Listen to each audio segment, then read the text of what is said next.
Yo, welcome back. It's Cardiac Kane, man. You know, Happy New Year to y'all. Hope everybody's staying blessed and everything. But right now we got some unfortunate news. You know, we done took another loss. Hip-hop legend, a hip-hop queen of the South, an originator, and that is Gangsta Boo. If you don't know who Gangsta Boo is, then you probably lost in the South somewhere. She is definitely a down South legend when it comes to female rap in the Southern, and not only the Southern part, but that's where her stomping grounds resided at. But worldwide, you should have known of her. Multicultural, just full of talent, originator, gangster, Memphis artist. Part of the 3-6 Mafia, the Hypnotized Camp, Prophet Posse, all that. That's for the people who really know of her discography and her background. She was an originator, man. And I guess from what I'm getting, she died of an overdose or something of that matter. And it's just sad, man. We're losing a lot of legends, either to the court system or to the death, man. Hip-hop is taking a real big loss, man. We taking L's, man. And hopefully we can recover from all this. But this ain't a good way to bring in a new year, man.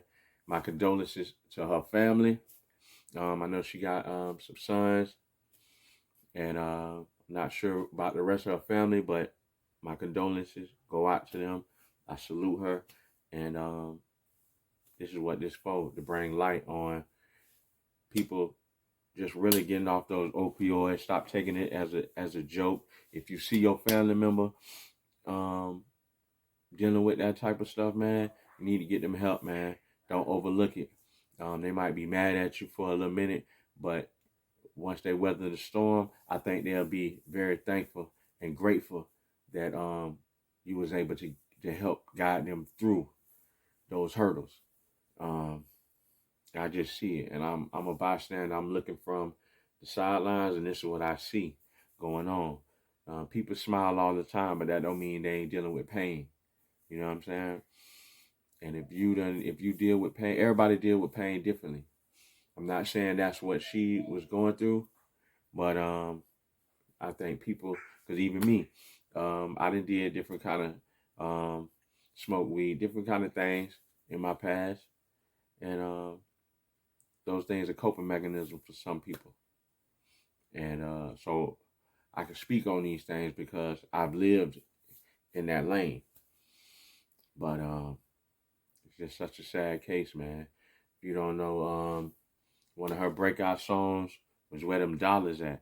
If you don't know where them dollars at, a lot of female artists, you ask some of your main hip-hop female artists today, and they know who sung that song, Where Them Dollars At. Who run it? If you ever heard 3-6 Mafias, who run it? You've heard of Gangsta Boo. Her first project was called, I can't think of it right this second, but Inquiring Minds.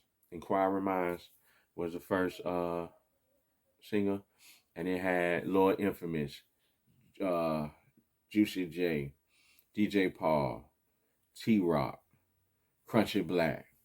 I can't remember everything, but I used to have a cutlass, and I used to be beaten to that. One of the first female artists that I actually listened to, besides Mia X, shout out to Mia X, but Gangsta Boo was like one of the ones that I would give play to my car. And if you know, I'll take it way back to back in the days to a female artist named Boss. I think she was out the West Coast or whatever. But I always had love for females who could spit and hold their ground in this dominated male sport at the time. Things have changed now, but she always held it down. She just recently, last time I checked, dropped a project with the chat. I think they was calling it Witch or something like that. Pretty solid. She was just on Drink Champs.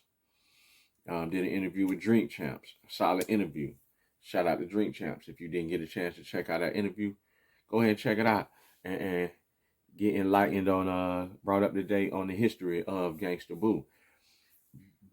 Um, she had disagreements with the 3-6 Mafia group. She left. We're going through all kind of things, man. She was with them from an early age. I think she was probably with them from like 16, 17 to the present day. And she fell in love with music, fell out of love with music. I think she was doing all kind of stuff, man. A little mixing it with rock. All kind of people drew to her music.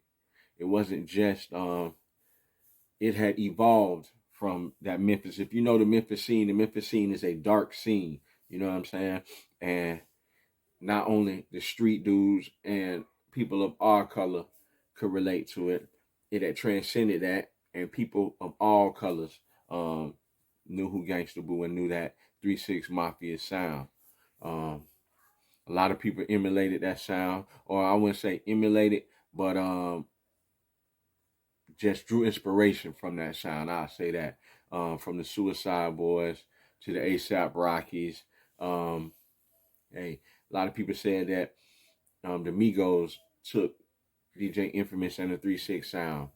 I don't necessarily agree with that, but I'm not in their camp to say what they did or not. But if you really check the similarities, you probably could see it. But a lot of people drew inspiration from 3-6, from the music and all that, and Gangsta Boo.